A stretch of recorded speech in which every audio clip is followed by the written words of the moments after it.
Hi there, this is Amy Fitzgerald, and I am back again to share some fun new conversations. And I have all these thoughts in my head, and I'm working on about 5 other books, and so I need some place for these thoughts to go. So you're welcome. I want to talk today about something that I just love talking about, and it's vibration and frequency.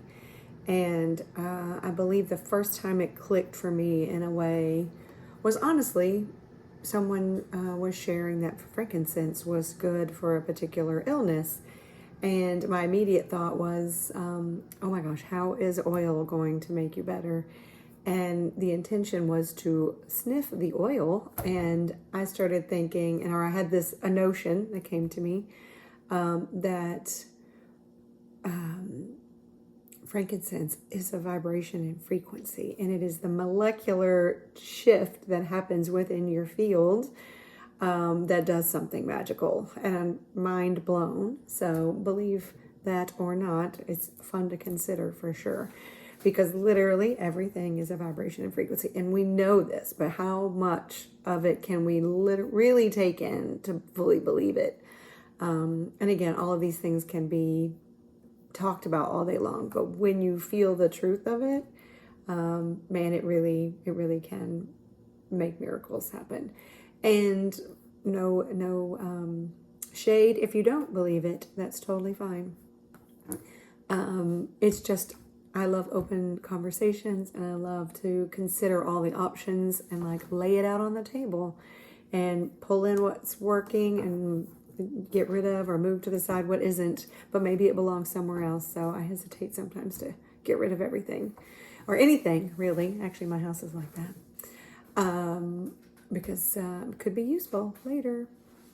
Anyway, Dr. Bradley Nelson and his book, The Emotion Code, was a big pivotal moment for me in kind of understanding how the emotions work within our field and our body. And he qualifies, he gives the emotion a number, and the higher numbers are lighter in frequency. The lower numbers are heavier and more dense in frequency. And I think I've heard shame is the most dense frequency that we can carry in our field. And man, is there just loads of it. And shame is such a powerful teacher, because I imagined one time, like, what if I were magical enough to release all the shame on the planet today? If I could just take that number and somehow banish it. But it's a great teacher, and it doesn't do us any good if we're either avoiding it or dismissing it or deleting it, because it is important to know what you want to keep doing sometimes. For instance, I'm trying to think of what's something that we might feel shameful about, but it doesn't really matter. Someone can say something about us and we can take on shame, even though it's a judgment, kind of. And that's such a whole nother video. But one time someone attempted to shame me, and I allowed it to take hold in my field. So I was shameful and shameful. Anyway, I'll have to play with words. So just a lesson for me. So she was a teacher, shame was a teacher, and it is important to, one, know when to feel it, how long to feel it. And they say that if we fully felt our emotions for like 10 minutes, maybe not even 10, maybe 2 minutes, we would be done feeling it. Maybe it is 10. Let's look that up. But I love the concept. It's like if we truly, truly, truly allow that emotion to transmute through us, to live not in us forever, but for a time being. And I think a lot of times they talk about that with a blue sky and let your emotions be the clouds. And I love that perfect analogy, because some of them are big and stormy, and some of them are beautiful to look at. And some of them move fast, and some stick around for a while. Anyway, that's So anyway, let's go back to Bradley Nelson, Dr. Bradley Nelson. And this story that he tells is he starts off with vibration and frequency. And if you had a room full of tuning forks at a particular frequency, say you had a room of 200 of these tuning forks, and you hit one of the tuning forks with something that would make it vibrate, and then it starts to make a sound. That sound connects with all the other tuning forks in the room. So they would all start to make a sound. They would be a vibration and frequency match. So it begins to be stimulated. So you can also stop that initial tuning fork that was hit initially, but the other ones will not stop. They will also keep going because they have to be stopped individually. That's why being a human being and processing our emotions is an inside job. This is why anything we're experiencing, especially right now politically, I know there are things that we can do to be an activist, and there are things, but when we are clear from our emotions, we can act more from a heart-centered place. Because if we're letting our fear create the action that we're going to take, it's going to be different than it would be if we let a place of clarity and emotional freedom do that. So really, if we just do our own purification process, and it's not about purity, it's about processing, I think is the actual way you say that. The emotion and allowing ourselves to be as we are. But we got to work with the stuck energy, the things that we have forgotten or held on to. That's the bigger portion. And that's why being a human being and being in the world is so important. Because if we didn't have someone to reflect back to us, we would never know where our stuck energy is. So it's kind of a fun game. So in the instance of the tuning forks, Dr. Nelson gives an example of a man walking into a doctor's office, and there's a room full of people sitting there calmly, patiently. He walks in, he starts yelling at the receptionist, and then all of a sudden, one of the people, let's just say it was one of us, we're sitting there, and we start to feel irritated, and then we start to get kind of angry. So the frequency of anger within him has activated the frequency within us. And so even if he leaves the space, he's activated it within us. So even if he stops his anger, he has just let us identify that we have anger within us as well. And it's okay to feel anger about something that's happening to you, but feeling anger for no reason, for something that's not actually happening to you, can be kind of dealt with. And did I say this already? Being an activist is a huge part of using anger to create a wave of change in a healthy way. And so here's the beautiful part and the confusing part about this. There is a phrase called "women hold up half the sky."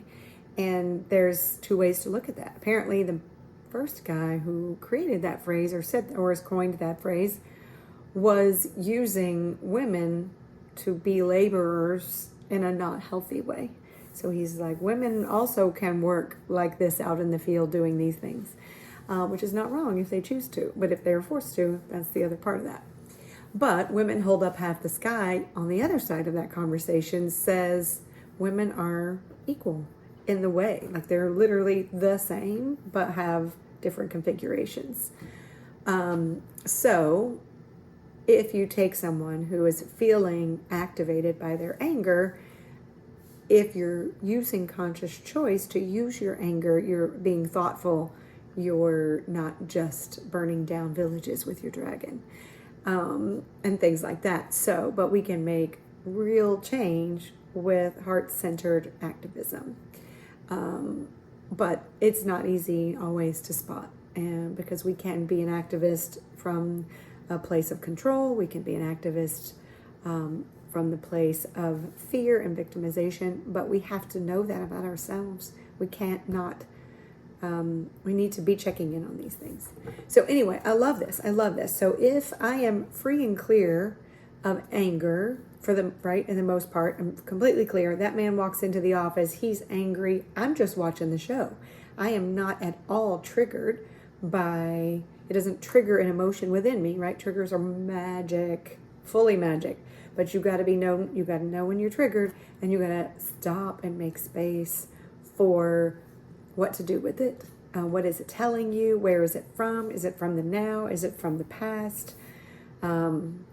So it's just a really cool way to be kind of a detective of our own experience. So anyway, so then I'm just watching the show, and then he can come and go as he pleases, and he does not affect me.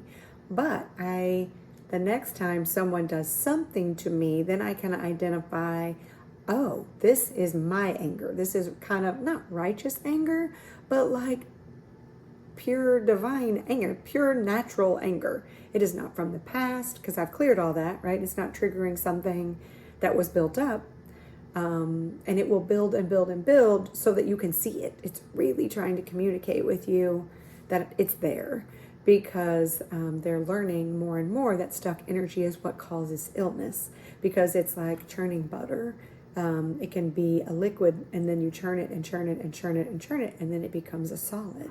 But in the case of the physical form, the energy churning and churning and churning, becoming more and more, calling in more of the same energy so that you can see it. And it just becomes a bigger beacon. So there's so much to work with around this. But anyway, I just feel like it's so useful. It's so useful. And I don't have to worry about things 100,000 miles away or across the country. Yes, things that are happening are horrible and terrible to be experiencing in this human life. There's a soul experience that's happening also, that it uses it as knowledge and wisdom and experience and learning how to treat each other. And if you believe you're having one lifetime out of 1,000, that makes that a little easier to swallow, like almost just a series in the events of your life, and they are not always going to be as bad as the very worst one. So it's a hard line to walk with that, and I think we're learning to do that, to having the trust that there is more than we can see, and also learning how to be a healthy human, learning how to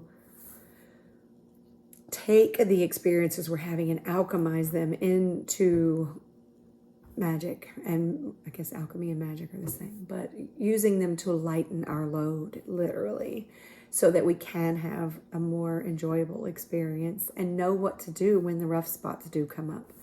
So I would encourage you right now, especially in this extreme political climate, to work with your triggers, to stop asking people out there to stop making you uncomfortable, and ask, why am I uncomfortable with this?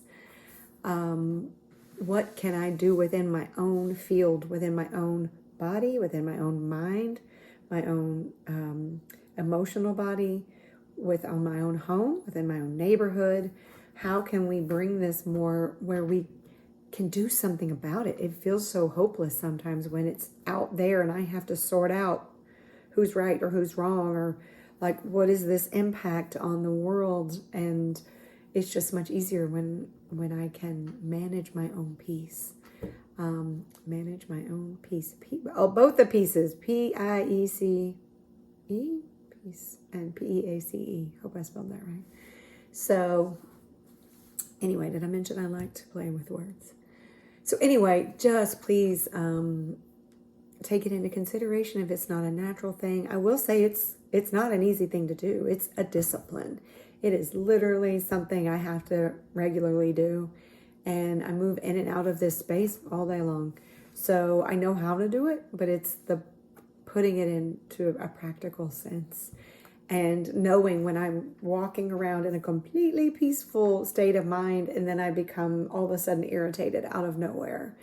And then I can want to get back to that peaceful spot And but without bypassing what I felt, without questioning or feeling or any of those things. I really would like to come up with a very practical experience for you to say, I think I've mastered something recently where I was driving and I had just spoken to someone that I really care about, and they were doing something and that I wasn't a part of. And I had a really big feeling about it, like a sadness that I wasn't included, that I wasn't part of this. And I really, this was a family member. So, I mean, it was a little bit more personal than like a friend or something.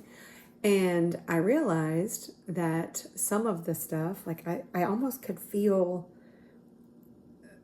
what was going on as something that had happened before, but it was both from my childhood and perhaps from my ancestors. I almost could feel all of my mothers and grandmothers around me in a way, watching how I was processing this for our DNA. That's a little bit of a deep dive into there, but it makes so much sense because DNA is, it's a string. And when we have, and it's like, I don't know, there's a lot of strings, it's a web. And so anyway, I knew in this moment how to work with this sadness. And I knew that this person, I did not own them. I do not get to dictate what they do. I had a preference in this scenario, but that preference wasn't being met at this moment. But I cried. I literally sat in my car for probably 2 or 3 minutes, and I was sad. And then I knew where it was coming from. I knew that the mind part of me and the higher mind, I would say, knew that this person gets to choose what they prefer to do. And that's acceptable. My feelings are also valid for me. And I didn't need them to fix that. I didn't need them to stop doing what they did or to change what they did in order to make me feel better. And it was just such a powerful moment because I moved through it, I felt like, really quickly. And what used to take me a couple of weeks is now taking me a couple of minutes. So I've gone from 7 years to 7 months to 7 days to 7 minutes. And that was so powerful for me. So anyway, I would love to have maybe a video chat or something. I'll maybe start setting those up where we can kind of talk about like how we could move through some day-to-day situations that come up. Because I just feel like this is where the magic is. It's in these small moments where we get a hold of our experience and we zoom in on it a little bit, you know.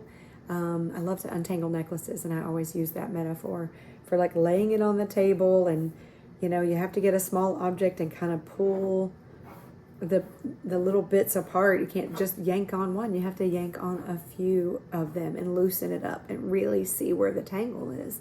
And then once you get a little space around it, a little air around it, it's so much easier to sort. So anyway, I invite you to check out my website, spiralhigher.online. I am going to start hosting some classes or just some maybe weekly or monthly Zooms, depending on how many people want to join. Anyway, I think it would be fun. I'm also, working on a couple of books, so that will be fun. I'm going to start a whole series around one of them, and that's coming up. So anyway, I'd love to know your thoughts. And hope you found some magic in this. Okay, bye.